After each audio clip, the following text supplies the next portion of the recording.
Hi, I'm Sammy Hill. Hi, I'm David Stavanovich. And how old are you guys? 12. I'm 12 too. Now, you can't vote in this election. What do you make of that, first of all? I think that we should be allowed to vote. Why?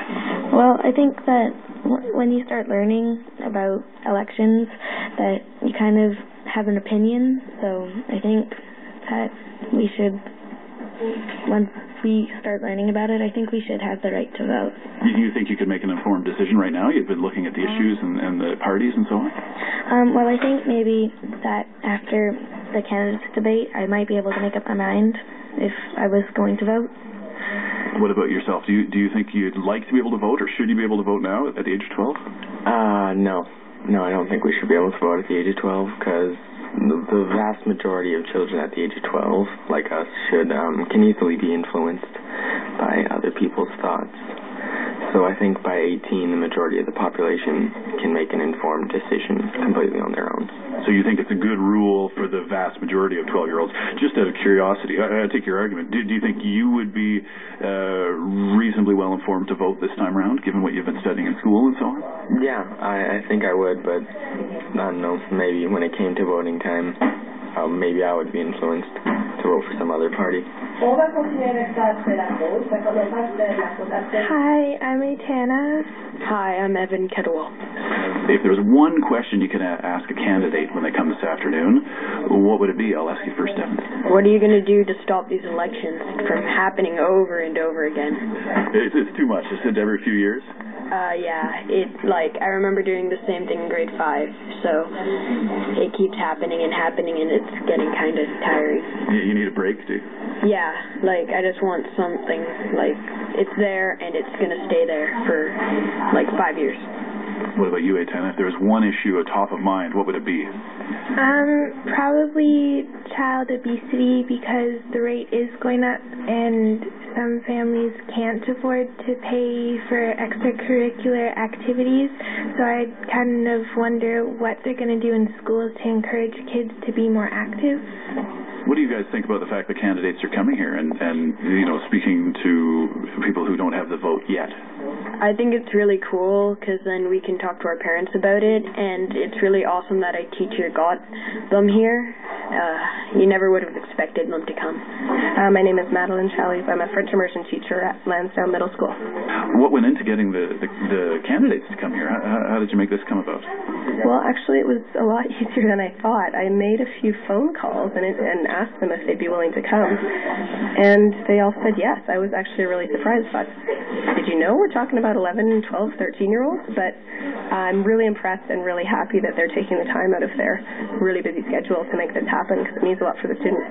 It's encouraging them to talk with their parents at home, and who knows what trickle-down effect it's having, but I'm sure there might be parents who wouldn't have otherwise voted that might get out and vote on May 2nd, or just parents that are, start talking a bit more themselves and make a more informed decision. So, is this part of the regular curriculum anyway? Is this what you would be teaching them, or is this election kind of a teachable moment? It's more a teachable moment where I was trying to make things as authentic as possible inside schools, and that's not always easy, but when something like this comes up and an opportunity is provided to us to, I've just linked it in with French language arts as best as possible, and most of the, a lot of the teachers at school are doing the same thing, so it's great. Mr. Craigie, Hi, I'm Olivia Taniela.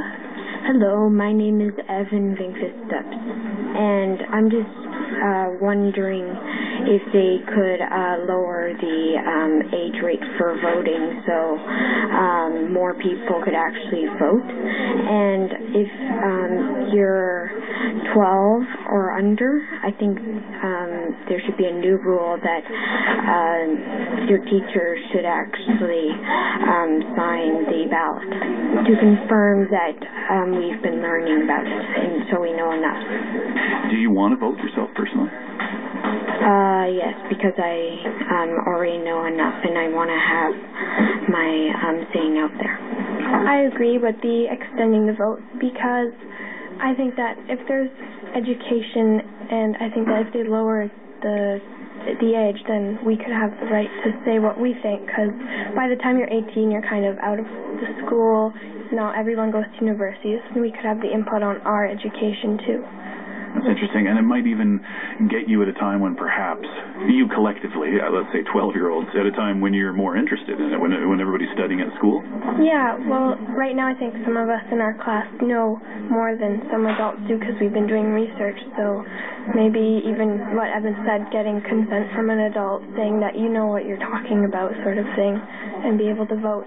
Have you guys come up with any other questions for the candidates this afternoon? Have you decided? I want to know what they think about all the homelessness in Victoria and if they're planning to do anything to help that, or help them get jobs or more affordable housing and low-income families, so they can, families that have kids but not enough money to give them their basic needs. I think homelessness in low-income families is a problem. There you go, some of the students from Madame Chally's grade 8 class at Lansdowne Middle School speaking to me yesterday before that debate that featured the NDP's Denise Savoy, the Green candidate Jared Giesbrecht, and Liberal Chris Costin. Thanks to all of them for talking to me. This is On the Island on CBC Radio 1. It's coming up on 27 minutes after 7 o'clock.